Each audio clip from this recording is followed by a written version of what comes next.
उत्तर प्रदेश के मुख्यमंत्री योगी आदित्यनाथ क्या कुछ कह रहे हैं, आपको सुनाते हैं।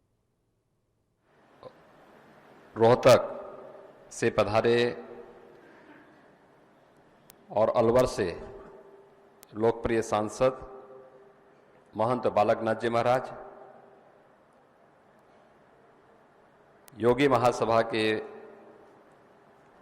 महामंत्री महंत योगी चेताईनाथ जी महाराज,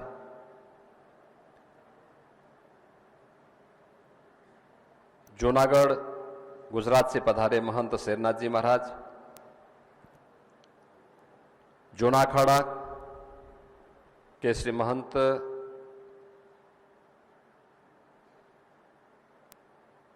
श्री नारायणगिरी जी महाराज, स्वामी राम दिनेशाचार्य जी महाराज, स्वामी नरसिंहदास जी महाराज, आज के इस श्रद्धांजलि समारोह में उपस्थित पूज्य संतजन, विद्वज्जन, महाराणा प्रताप शिक्षा परिषद से संबद्ध संस्थाओं के सभी आचार्य, प्राचार्य और प्यारे छात्र छात्राएं,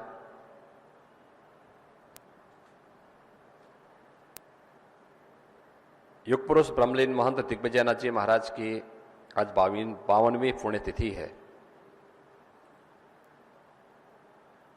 हम सब जानते हैं कि गोरखपुर में महंत दिग्विजयनाथ जी महाराज का आगमन देवयोग से हुआ था। वे इतिहास प्रसिद्ध मेवाड़ की उस राजवंश में पैदा हुए थे जिसने धर्म रक्षा के लिए, राष्ट्र रक्षा के लिए अपना सर्वस्व बलिदान करने में किसी भी प्रकार की कोई कोताही नहीं बरती, कोई संकोच नहीं किया। व्यक्तिगत सुख दुख की चिंता के बगैर अपना संपूर्ण समर्पण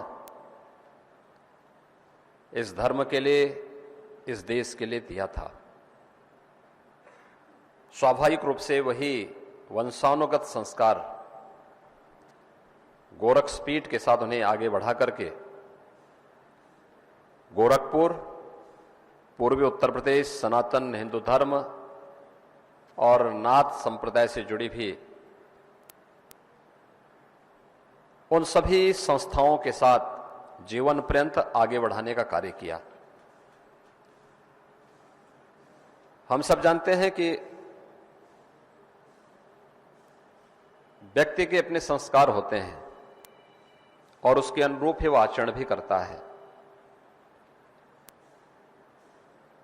महाराणा प्रताप शिक्षा परिषद यानी कि पहली संस्था महाराणा प्रताप कॉलेज की स्थापना के पीछे भी अपने स्कूली शिक्षक के प्रति, जिन्हें एक स्थानीय स्कूल में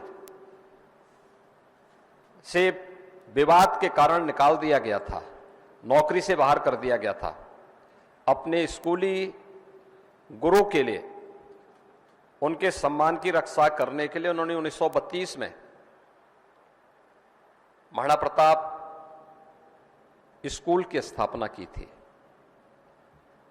वही बाद में महाराणा प्रताप शिक्षा परिषद की आधारशिला बनी और आज लगभग 4 दर्जन शिक्षण प्रशिक्षण संस्थाएं, सेवा और स्वास्थ्य से जुड़ी हुई संस्थाएं इस शिक्षा परिषद के सानिध्य में गोरखपीठ के मार्गदर्शन में संचालित होकर के पूर्वी उत्तर प्रदेश के अनेक जनपदों में शिक्षा का, स्वास्थ्य का और राष्ट्रीयता के जागरण के अभिनव यज्ञ में लगे हैं। आजादी के आंदोलन की बात रही हो या आजादी के आंदोलन के उपरांत, कैसा भारत हमें चाहिए, किस प्रकार का भारत होना चाहिए, यह हम सबको देखने को मिलता है। उस कालखंड में उन संघर्षों के साक्षी बने महंत दिग्विजयनाथ जी महाराज के व्यक्तित्व से, उनके संघर्षों से, उनके कृतित्वों से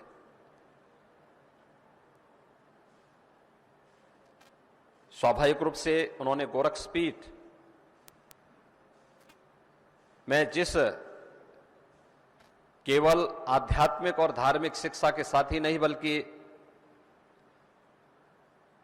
सभ्यता और संस्कृति के लिए हर धार्मिक पीठ को क्या करना चाहिए, किस रूप में अपनी व्यवस्था का संचालन करना चाहिए, इसके लिए कुछ मानक तय किए थे। उसकी अभिवृद्धि करने में मेरे पूज्य गुरुदेव महंत अवैधनाथ जी महाराज ने, और आज हम उन्हीं सब का अनुसरण करते हुए गोरक्षपीठ और उससे संबद्ध सभी संस्थाएं और उसका अनुसरण करते हुए निरंतर महायोगी गुरु गोरक्षनाथ जी, पूज्य सिद्धों, संतों और योगियों की इस परंपरा को आगे बढ़ाने का कार्य भी कर रहे हैं।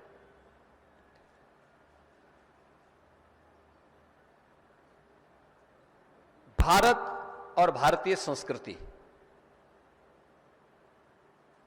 मुझे लगता है कि इन दोनों को बचाने के लिए हर भारतीय को तैयार होना होगा। आज जब देश एक नए भारत बनने की ओर अग्रसर है, हर एक क्षेत्र में भारत दुनिया के सामने कुछ नए प्रतिमान स्थापित कर रहा है, तो स्वाभाविक रूप से हर नागरिक को भी अपना आत्मावलोकन करना होगा। आत्मावलोकन इस बात को लेकर के कि आखिर इस देश के लिए, इसकी महान संस्कृति के लिए मेरे दायित्व क्या है और क्या मैं उन दायित्वों का निर्वहन कर पा रहा हूं। सदियों से दबी कुचली भावनाओं का क्या सम्मान देश के अंदर नहीं मिलना चाहिए? अवश्य मिलना चाहिए। उन्हें प्रोत्साहित किया जाना चाहिए। हर स्तर पर उन्हें आगे बढ़ाने की आवश्यकता है और सरकारें उसी प्रकार से अपने उन दायित्वों का ईमानदारी पूर्वक निर्वहन करने का पूरा प्रयास कर रही है। हमने तो उत्तर प्रदेश में इस बात के लिए कहा कि हर धार्मिक पीठ अपने यहां संस्कृत विद्यालय खोले, सरकार उसमें सहयोग करेगी। और हमने तभी तमाम संस्थाओं को कहा कि देखिए, शिक्षकों की तैनाती, संस्कृत के शिक्षकों की तैनाती आप करिए, लेकिन योग्यता को आधार बनाइए। लेकिन योग्यता कौन देगा? योग्यता तो मुझे लगता है कि संस्कृत के विश्वविद्यालय को, संस्कृत के संस्थानों को और आश्रमों को ही देना होगा। आश्रम अगर योग्य लोग, योग्य आचार्य दे दे तो संस्कृत की दुर्गति नहीं होगी। अयोग्य व्यक्ति संस्था को नष्ट जरूर कर देगा और मुझे लगता है कि उसके आने से संस्कृत की और भी दुर्गति होनी है, और संस्कृत की ही नहीं, संस्कृति की भी और भी दुर्गति होगी। इसलिए अयोग्यता से अच्छा है कि योग्य व्यक्ति को तराशने का कार्य, और हर एक संस्था को इस जिम्मेदारी को अपने ऊपर लेना होगा। तब केवल सरकार के भरोसे योग्यता को तराशने का कार्य नहीं होगा, बल्कि हमारा हर धर्माचार्य, हर पूज्य संतजन अगर इस गुरुतर दायित्व का निर्वहन अपने ऊपर कर ले तो मुझे लगता है कि संस्कृत और संस्कृति दोनों की भी रक्षा होगी, गोरक्षा भी होगी। दूध हम पिएंगे और गौ माता को सड़कों पर छोड़ देंगे, इससे गोरक्षा नहीं होगी। सरकार सहयोग कर रही है। सरकार ने 3 प्रकार की व्यवस्थाएं वर्तमान में संचालित की है। निराश्रित गौ आश्रय स्थल की 6 लाख गौवंश है उसमें, जिसमें सरकार उनके रहने खाने सारी व्यवस्था कर रही है।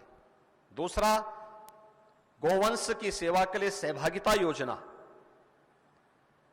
सहभागिता योजना के अंतर्गत अगर कोई किसान अपने घर में 4 गौवंश को रखेगा उन निराश्रित गौ आश्रय स्थल का, तो हर गाय का हर महीने 900 रुपए सरकार उसको उपलब्ध कराएगी। यानी 4 गाय का 3600 रुपए हर महीने उस किसान को केवल सरकार की तरफ से मिली। गौ सेवा का पुण्य भी मिलेगा और साथ साथ 3600 रुपए हर महीने उस परिवार को प्राप्त होंगे। दूध उसका होगा, सब कुछ उसका होगा।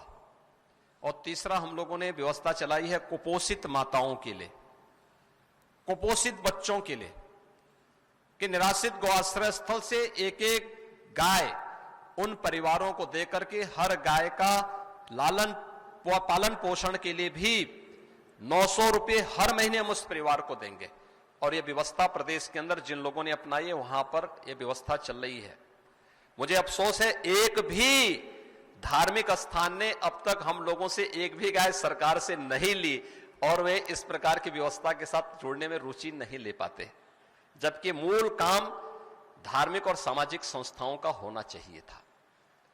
और इसलिए मेरी अपील होगी, धर्म की रक्षा तब होगी जब हम उनके मूल को समझने का प्रयास करें, उन मूल्यों को समझने का प्रयास करें। गौरक्षा भाषणों से नहीं, गौरक्षा के लिए हमें गौ माता के प्रति उस प्रकार की श्रद्धा का भाव, अपने स्तर पर जितनी व्यवस्था कर सकते हैं उसको तो हम आगे बढ़ाएं, लेकिन शासन स्तर पर भी अगर कुछ प्रयास हुए हैं तो उसको भी अगर हम अपने साथ जोड़ करके और अच्छे ढंग से उसको आगे बढ़ा देंगे तो मुझे लगता है कि गौरक्षा भी होगी। आप गोरक्ष पीठ में जाएंगे, यहां प्रसाद ग्रहण करिए, यहां जितना प्रसाद बन रहा है सब गौ माता के गोबर गैस से, जो गैस उपलब्ध हो रही है उसी ईंधन से पूरा यहां पे प्रसाद बन रहा है। यानी ऊर्जा की स्रोत भी गौ माता है। हमारे खेतों में जितना भी अन्न उत्पन्न होता है ये गाय के गोबर और गाय के खाद से ही होता है। आप देखें उसमें मार्केट के उसमें और उसमें कितना अंतर है, एकदम स्वादिष्ट है, एकदम मीठापन है उसमें। ये हर जगह हो सकता है, हर स्तर पर हो सकता है, सबको सामूहिक प्रयास करना होगा। और मुझे लगता है कि इन्हीं सब मूल्यों के लिए योग पुरुष ब्रह्मलीन महंत दिग्विजय नाथ जी महाराज ने अपना पूरा जीवन समर्पित किया था। उन्होंने गोरक्ष पीठ के मंच से आकर के कभी सांप्रदायिक भेद को नहीं माना, जाति भेद को नहीं माना, छुआछूत और अस्पृश्यता के भेदभाव को भी सदैव समाप्त करने के लिए जब भी आवश्यकता पड़ी, चाहे वह योग पुरुष ब्रह्मलीन महंत दिग्विजय नाथ जी महाराज रहे हों या मेरे पूज्य गुरुदेव ब्रह्मलीन महंत अभेद्यनाथ जी महाराज, वे निरंतर उन मंचों से इसके खिलाफ आवाज उठाते रहे, उसके लिए लड़ते रहे, कार्य करते रहे। क्योंकि समग्र हिंदू समाज की रक्षा तब हो सकती है जब सब मिलकर के एक साथ आगे बढ़ेंगे। भारत की एकता और अखंडता तब सुरक्षित हो पाएगी जब पूरा भारत बिना जाति भेद के, बिना क्षेत्र के, बिना भाषावाद के एकजुट होकर के एक स्वर में एक साथ बोलेगा तो अब भारत की ताकत बनेगी। जब हम जाति के भेद से समाज को विभाजित करेंगे, अलग अलग स्वर उभरेंगे, ये विभाजित स्वर कहीं न कहीं धर्म विरोधी और भारत विरोधियों की चपेट में आएगा और ये विभाजन अंततः हम सब के लिए गुलामी का कारण बनेगा। और इन सब बातों को ये दोनों गोरक्ष पीठ के आचार्य द्वय अच्छी तरह समझते थे, इसलिए अहर्निश उनका प्रयास रहता था कि उन विसंगतियों को, जिन विसंगतियों के कारण देश पराधीन हुआ, जिन विसंगतियों के कारण देश और धर्म पराभूत होता गया, उन विसंगतियों को हर हाल में हमें समय रहते हुए उसका कहीं न कहीं उन विसंगतियों को दूर करना ही होगा और इसके लिए उनका पूरा जीवन समर्पित था। आज मुझे प्रसन्नता है कि विगत 7 दिनों से इस साप्ताहिक श्रद्धांजलि समारोह का कार्यक्रम गोरक्ष पीठ की ओर से, यहां पर आयोजन समिति की ओर से विगत 50-52 वर्षों से निरंतर चल रहा है। और यह आज यहां पर न केवल यहां पर बल्कि महाराणा प्रताप शिक्षा परिषद से जुड़ी हुई सभी संस्थाओं में यह आयोजन वहां पर आयोजित हो रहे हैं। अपने संस्थापकों के प्रति हमारा दायित्व भी यही है कि उनके मूल्यों और उनके आदर्शों को हम अंगीकार करें, उसको अपने जीवन में आत्मसात करें, उसके अनुरूप केवल विचार ही व्यक्त न करें बल्कि आचरण भी करें। और ये आचरण ही हमें वास्तविक रूप से आगे बढ़ने के लिए प्रेरित कर पाएगा।